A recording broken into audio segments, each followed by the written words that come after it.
Depth में जाते हो समुद्र की तो प्रेशर बढ़ता है। देखो यहाँ पे प्रेशर एटमॉस्फेयर पे पी नॉट है। अब आप गहराइयों में जाते हो समंदर की तो प्रेशर बढ़ता है और भयंकर बढ़ता है, क्योंकि एयर से वाटर बहुत ज्यादा भारी है बेटा। एयर से वाटर का डेंसिटी बहुत ज्यादा है। एयर की डेंसिटी तो बेटा लगभग 2 के करीब होती है, मैं तो कह रहा हूं 1.8 के करीब होती है केजी पर मीटर क्यूब, है ना। और आपको जान के आश्चर्य होगा वाटर की डेंसिटी 1000 होती है केजी पर मीटर क्यूब।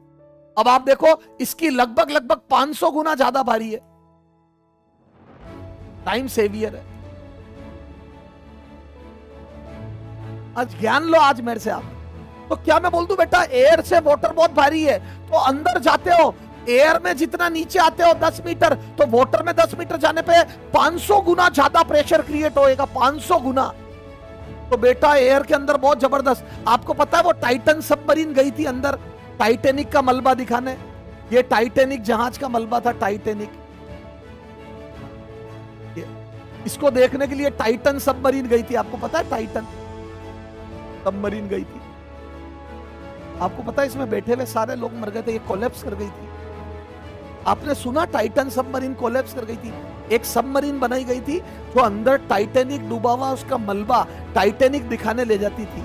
इसका टिकट बुक कराना पड़ता था और अंदर जाना पड़ता था। तो आपको ध्यान है वो टाइटन सबमरीन कोलैप्स कर गई थी। पता है वो कैसे कर गई थी बेटा? इसको एक पर्टिकुलर स्ट्रेंथ के लिए बनाया गया था, है ना, कि ये इतना प्रेशर झेल सकती है।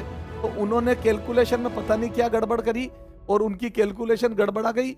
उन्होंने जिस मटेरियल से इस सबमरीन को बनाया था और जितनी डेप्थ पे जाना था उस हिसाब से जितना प्रेशर बाहर से एग्जर्ट हुआ वाटर का, जितना भयंकर प्रेशर एग्जर्ट हुआ, आपको मैं बता दूं 10 मीटर डेप्थ पे जाने पर 1 एटमॉस्फेरिक प्रेशर के बराबर का प्रेशर बढ़ जाता है। तो इतनी ज्यादा डेप्थ पे थी वो सबमरीन कि ये जो प्रेशर क्रिएट हुआ, तो इसकी जो स्ट्रेंथ थी वॉल की और अंदर जो प्रेशर क्रिएट किया गया था वो सब मिला के रोक नहीं पाया इस प्रेशर को। और बेटा इतना जबरदस्त प्रेशर लगा बाहर से कि कचुम्बर बन गया इसका। कचुम्बर कैसे ये कोलैप्स कर गई, मतलब ये दीवारें टूट के कचम्बर बन गया। कचम्बर पापड़ नहीं होता पापड़, वैसा पापड़ बन गया इसका। अब सोचो आप किस लेवल का प्रेशर अंदर लगा था।